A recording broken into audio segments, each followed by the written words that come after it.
This review brought to you by White Castle. It's what you crave. What up, everyone? It's Crazy Crew, back with another Crazy Crew movie vlog. And we saw possibly the biggest movie of the wintertime, The Hobbit. At least until next week. Yeah, true. Or Christmas. Either way. But that's later. So yeah, for once we actually saw it on opening weekend. Yeah, really. First time we saw a movie on time. So, what did we think of The Hobbit? First off, it wasn't as long as I thought it would be. No, this one is actually a lot shorter. This one is actually, it's not like the Lord of the Rings movie where it's like three and a half hours. This one is actually 2 hours, 47 minutes, so it's under 3. Yeah, and it's not as drawn out as the first 3 were. I mean, true, Yes. This one still had sort of its padding and its slow pacing near the beginning, but for the most part, I didn't feel like I was, stuck in my seat for like 3 hours like I did with the first movie. But this one really wasn't that bad. I think a lot of it has to do with the characters, especially the dwarves, because they're all just a bunch of rambunctious, crazy people. They can fight and they know how to have a good time too. Especially in the beginning when they're at Bilbo's place and they're all they'll grab the food and everything. They're like ransacking his house for food and Bilbo has nothing. And then they start singing, like back in the days. It was just a lot of fun. That was fun. That's another thing. They throw in a lot more singing in this one. They did. And I actually liked them. The songs were catchy. Oh yes. But of course they still reused a lot of music and background stuff from like the first 3 movies, because seriously, it was good music. Why would you give it up? But Also, it's the theme. People, not so much that people have listened to it so much because I have the movie soundtracks, but it fits with the context of the entire movie. Of those 3 films of Lord of the Rings, that it wouldn't make any sense to not use them, especially in The Hobbit. Although there was that one part in the movie, like near the big climax, where I just thought was kind of out of place. Like they were using the ring wraith music at that one point, and I'm just like, wait. I was just confused. It doesn't make any sense. It didn't make any sense to put it in there because I associate it with something else. unless it's foreshadowing that he later becomes a ring wraith. That's what I was thinking too, but I'm not entirely sure because they said they made the great rings. 3 went to the elves, 7 to the dwarf lords, and 9 to the men. Stuff happens. Well, I don't know. Maybe it's foreshadowing, or maybe they just thought the music was so badass they should just put it for any villain that sort of resembled them. I don't know. So, could be a little bit of both, but like I said, we have to see the other 2 films to fully get what is understood. Unless anybody out there who reads a lot of Tolkien can justify this. Actually, my brother-in-law could probably justify it. And we actually won't have that long to wait for the next 2 movies, believe it or not, because being smart, Peter Jackson pretty much filmed all 3 movies back to back, so we'll get to see the next movie in exactly a year, and then the next one not even after that. Yeah. The next one is called The Desolation of Smaug, which comes out December 13th of 2013, and then the next one after that, There and Back Again, comes out in July following year. So we only wait a few months in between 2 and 3. So it's gonna be fun though. I'm up for another adventure. Yeah, I thought this was a pretty decent adventure movie, and I actually thought this was a really good prequel too. I mean, in truth, the beginning was a bit shaky, with everyone's motivations, particularly Bilbo's being kind of unclear on why he's going on an adventure. But once you get into it and everything, and you see all the places they go and the people they meet and stuff, orcs trying to kill him aside. It does seem like a fun adventure. They also throw in a little bit of nods, and that's one thing I really like about it. They throw in a little bit of nods from, even for people who've never read the books, who at least watch the films, can get what's going on. Now, I've also read some of the books. I've actually read most of Lord of the Rings. I've not read all 3 of them.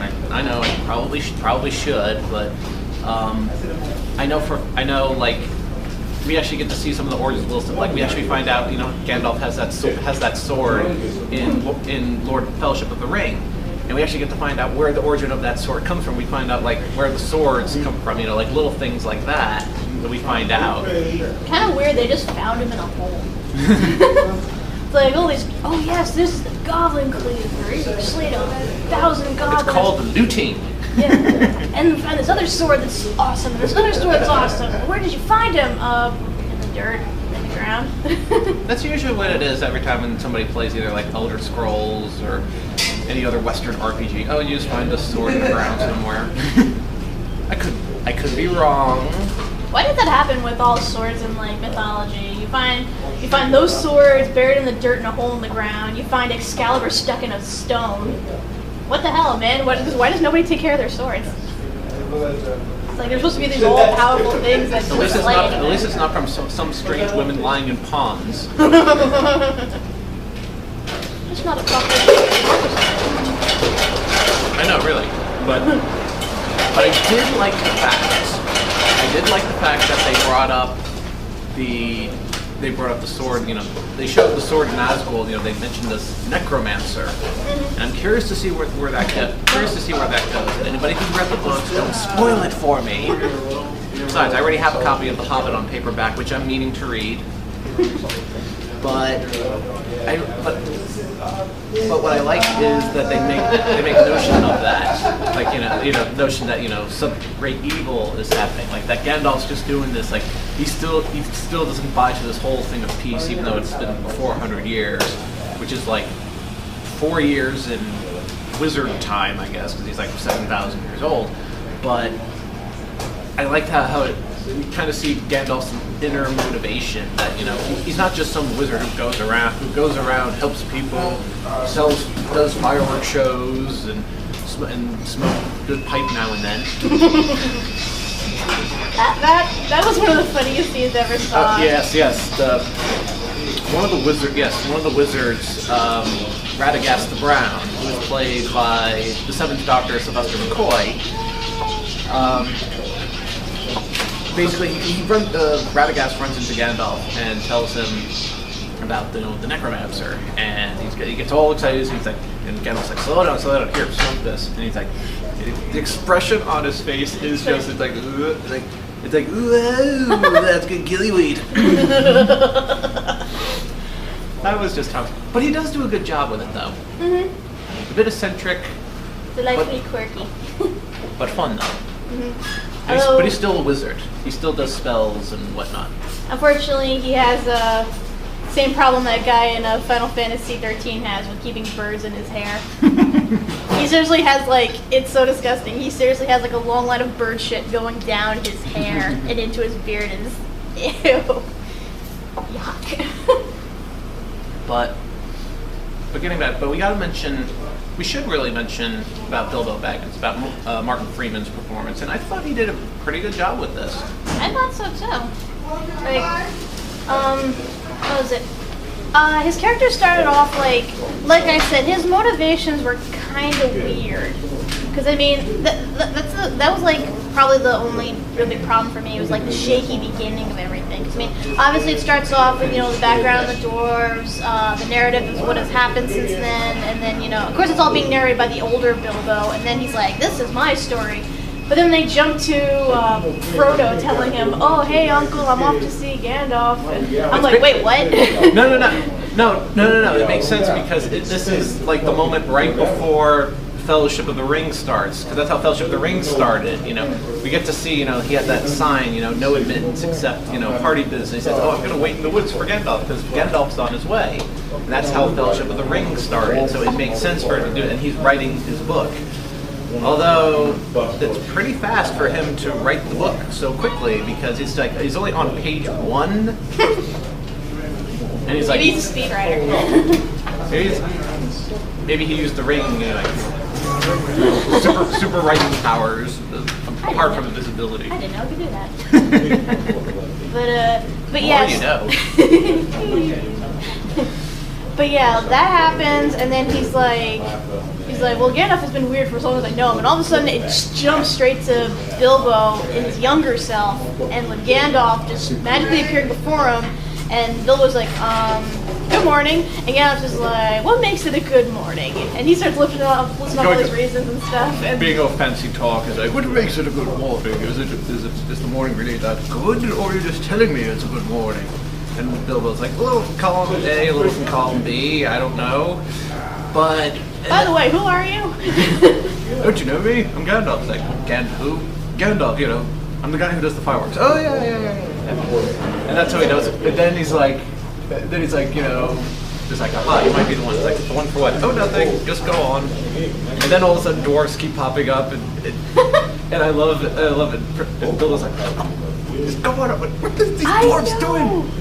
And that scene was so frustrating for me, because first you have like this old wizard who shows up. Like, imagine you're Bilbo. You're out front, you're smoking your pipe or whatever, and all of a sudden this old guy shows up and starts like questioning why you're asking him good morning.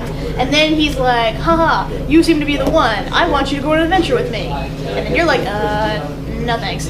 Go inside your house. Then later at night, you're about to sit down for dinner, and all of a sudden, all these freaking dwarves show up, and they're eating your food and ransacking your house, and they won't listen to a word you say. And then Gandalf comes in, he's like, "Oh yeah, I invited him. Hope that's cool."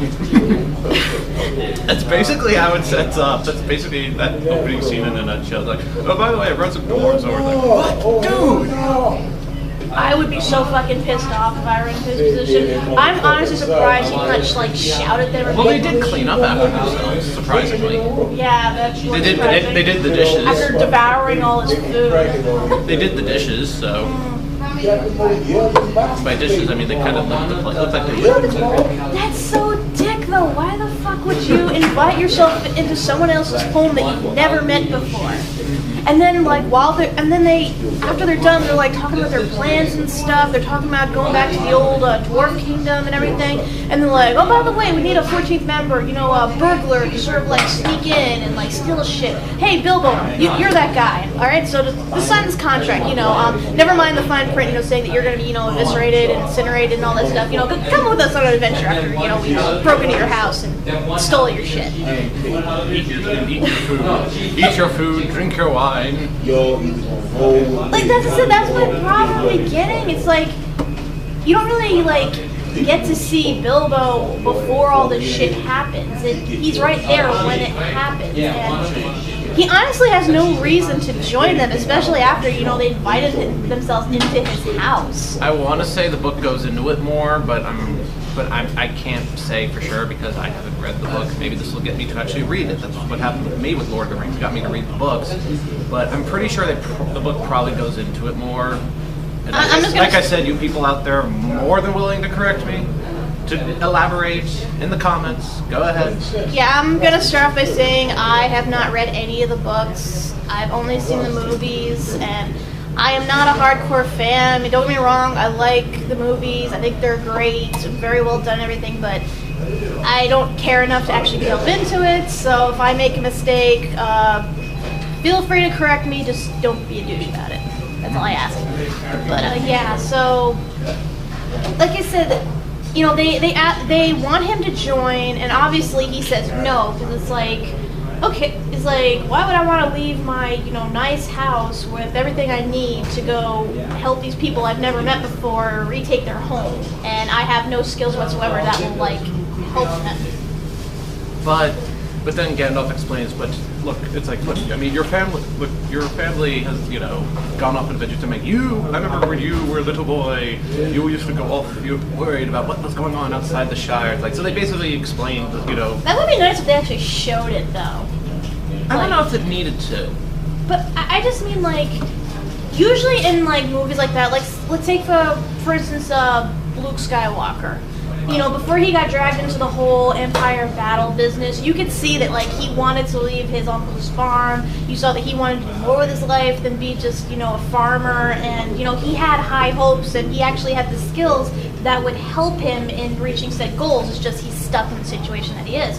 With Bilbo, he's content with where he is. You know, he doesn't want to leave his house. He really doesn't have any distinct skills. Like, he himself says that he's never carried a sword before. And, you know, this whole adventure thing, they're going through all these lands and fighting all these creatures and stuff. You think you want someone who at least has some experience fighting. But no, they choose Bilbo, simply because Gandalf recommended him for some very vague purpose. But he went along with it. But the more Bilbo gets himself involved, the more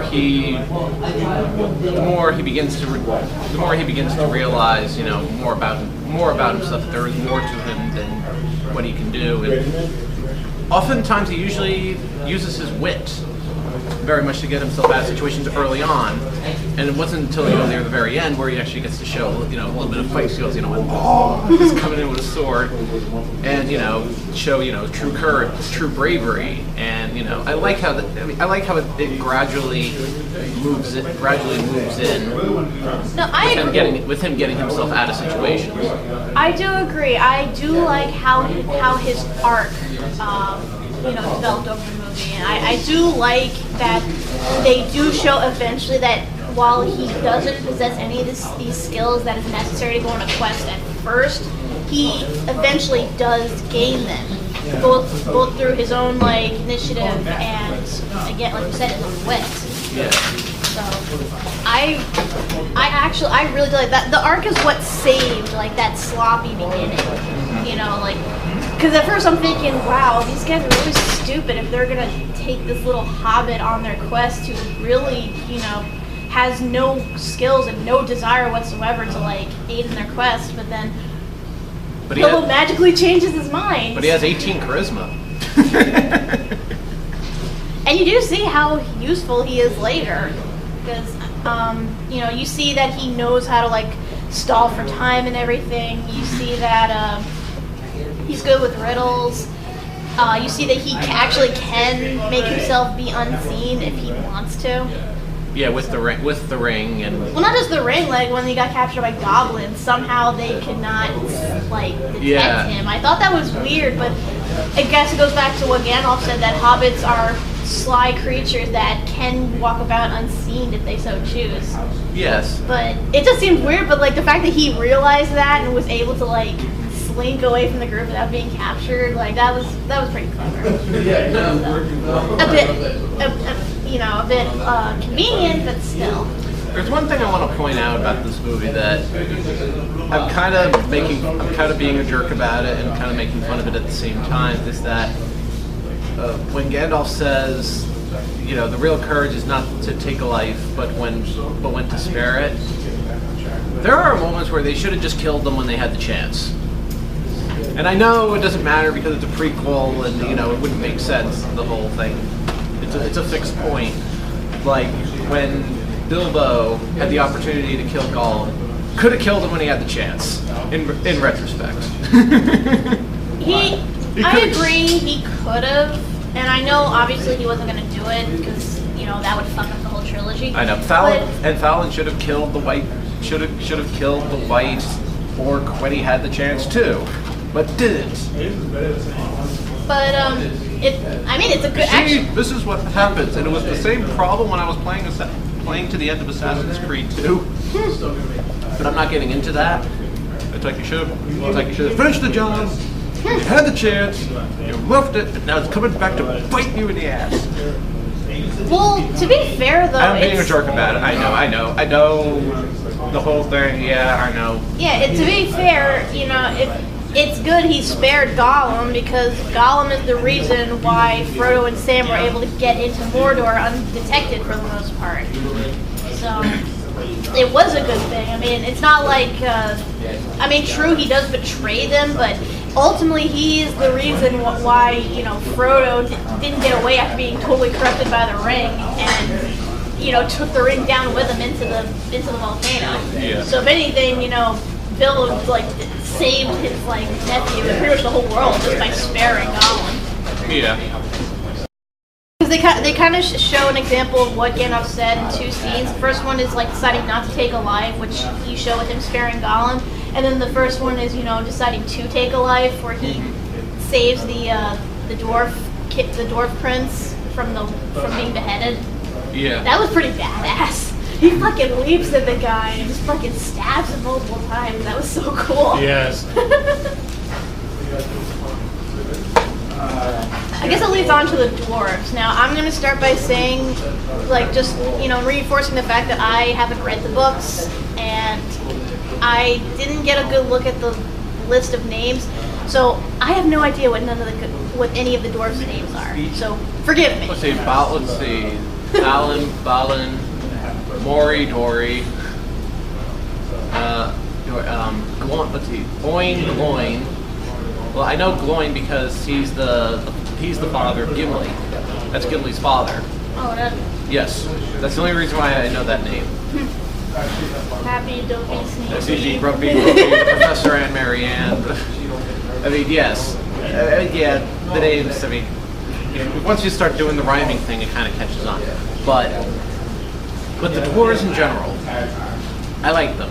I like them too. Except some of them have their own quirks. I mean, like I said, I don't remember any of their names, but I do remember them on sight. Like who they are, what their sense of humor is, their choice of weapon and everything. Other than that, I can't really tell them apart too well. Call me a prejudice bastard or whatever. Well, dwarves all look the same to me. Well, it's funny because before I went to see this, I was talking to my brother-in-law who actually went and saw it already. In fact, he's probably saw it again already. He's going to see it again the next night, and he was telling me, he liked the fact that they gave the dwarves personality. They gave the dwarves, their own moment to shine. Which is actually kind of cool because he said that, from what I understand in the books, the dwarves in general are not mentioned that much individually, and the movie clearly does a much better. The movie does clearly a much better job with that. So when I saw this, I'm just like, oh, I like this. This ragtag group of people. They're just coming in to reclaim their homeland. And that's another big thing with this movie about, a sense of home. Definitely, you see it with Bilbo and, longing for him to go back to the Shire, and you have the dwarves who wants to reclaim their own home.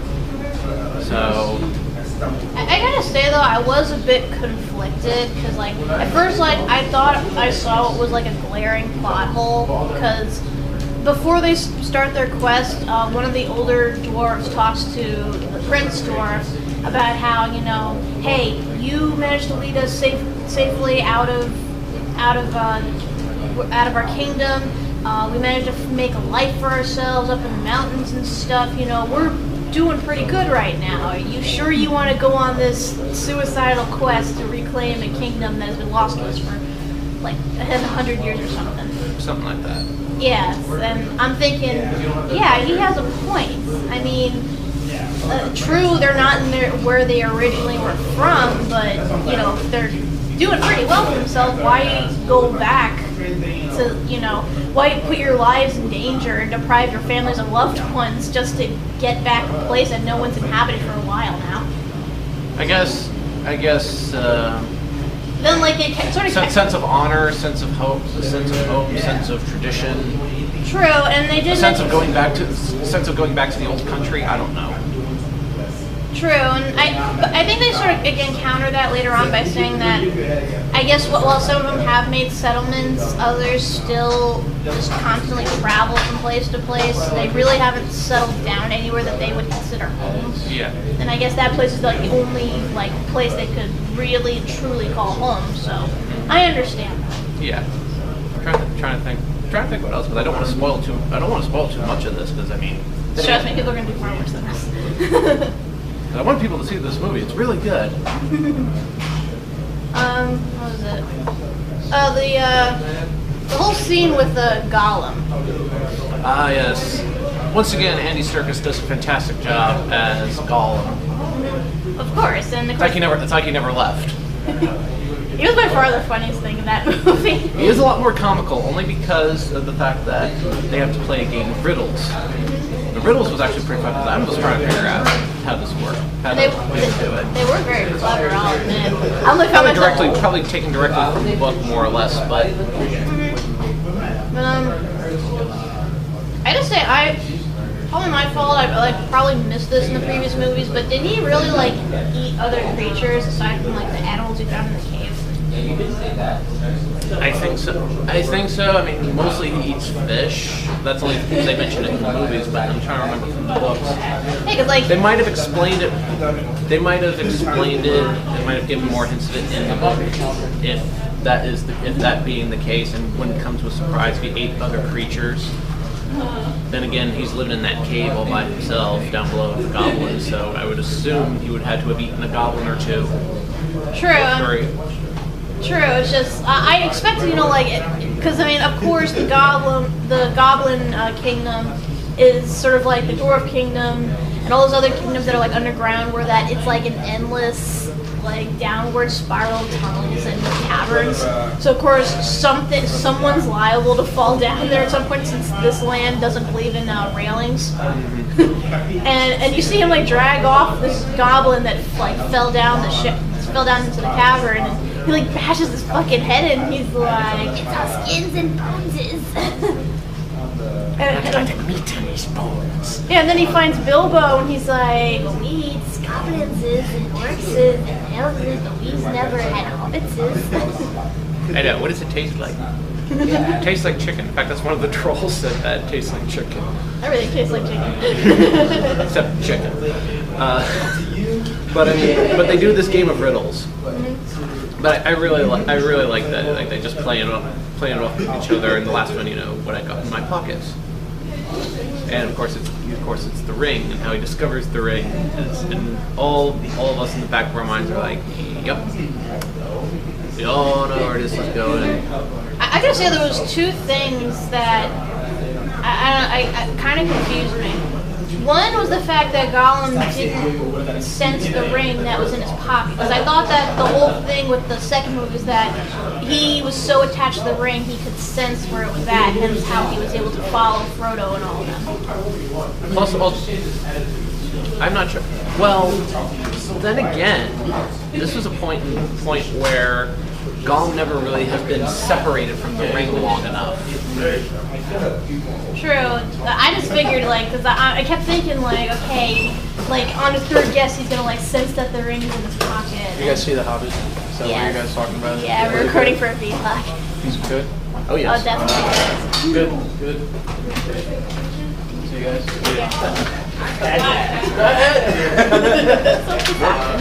I'm working here.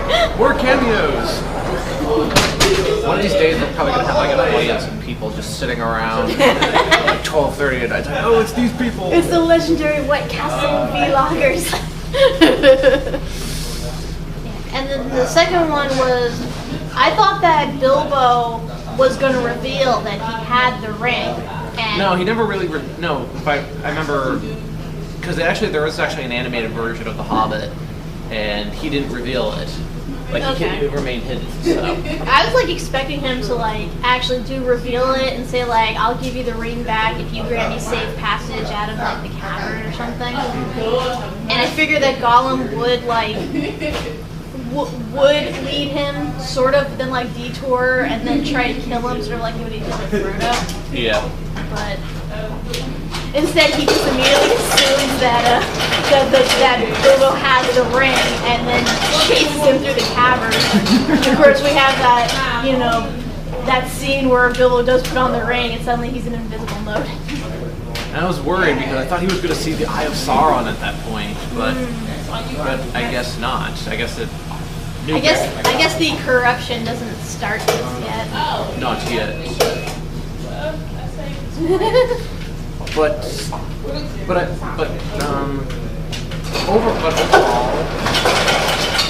Overall, this is, and I want to address this. This is actually probably one of the best prequels I've seen, because movies have been flooded with like prequels and stuff, but most of them aren't really that good. I mean, they're mediocre at best. And for this movie as a prequel, it also helps the advantage that the book was already written in advance. But it's a prequel done right because it still takes elements from the world, from Middle Earth, and it still like does like little like nods or so with to Lord of the Rings trilogy, but it's not so much as to completely off-put the original trilogy or ruin any like continuity or any what's that word? Narrative flow or something? Not really narrative flow, but just so that like it doesn't really ruin the world that was already created, but like kind of like the Star Wars prequels where like they pretty much threw everything out the window with that, or a lot of like horror movies where they show like the origin of the killer, which kind of ruins the whole notion of like the killer not knowing what you want. That kind of thing, that kind of ruins prequels, that kind of ruins like the whole movie franchise. Here, it continues expanding on it, but it still keeps faith with the original trilogy. Yeah, I mean, I don't remember many prequels that like weren't straight to DVD or something like that, but like I'm guessing the ones I did see weren't that memorable because I honestly can't remember them off the top of my head. But definitely, Hobbit is a really, really good prequel. Like, it has all the references that we all know and everything, and it expands upon stuff that was probably mentioned briefly in like the first three, and maybe not at all, but implied. And again, it doesn't really rely too much on the original trilogy to like carry itself. Like honestly, other than seeing the ring, it could probably be its own story. Yeah. It really can. It really can, and I think that's what it is. It will stand off on its own. Overall, I really like this movie. I like it too. Like I said, I'm not a real big Lord of the Rings fan, but I definitely did get enjoyment out of this, and my butt did not fall asleep like I thought it would, and I found myself engaged and paying attention throughout the whole thing. At no point did I nod off or anything, or my mind drifted. Like, it kept my attention. And of course, it got some really good laughs out of me, and 3D really added a lot to the atmosphere. Yes, I wanted to mention the 3D because it was the way that they did it. Because originally, I mean, lately with a lot of the 3D films, what they do is they shoot it in 24 frames per second, which is the standard for film. They film a shot in 24 frames per second. But they shoot it like that, but they add some stuff to make it look 3D. What they did here was that they changed it. Instead of shooting it at regular 24 frames, they shot it at 48 frames, which is double the standard for shooting in film. And as a result, and I think you described this before we saw this, was that it actually helps create the illusion of 3D. So it doesn't strain your eyes or anything like that. So the 3D actually works. So go to James Cameron, shoot it in 48p from now on. Agreed. Although, but before we wrap this up, though, I do want to point out one glaring plot hole, and it's the same plot hole that is in the original trilogy. What's that? Is the fact that at the end they get their asses saved by those giant hawks. Okay. Go on. I'll come in a minute. Yeah, like, they save them last minute, as they were about to be killed by orcs, and the hawks, like, you think that they would drop them off either at another city or at some location that's really close to, like, the Dwarf Kingdom. No, they drop them off on top of a mountain, and then they fly away. And I'm thinking, okay, why didn't they just fly them straight there? I mean, they even established that, animals are able to go near the kingdom again because the dragon's no longer there. But they don't. They just drop them off and then fly away, and it's like, Alright, bye guys. It's Hope you get down the cliff safely by yourselves. It's like how it should have ended when they did Lord of the Rings. How it should have ended, and they all just fly on eagles and they distract the eye. They just do like an aerial drop on the ring through mountain. Seriously, like I know. Why did they use? In fact, actually, my brother can easily defend this. Like, why did they use eagles the whole time? And it's just like there's a reason why they don't use eagles all the time. I forgot what the real reason is, but they're meant for the Deus Ex Machina. Yes, it is the Deus Ex Machina.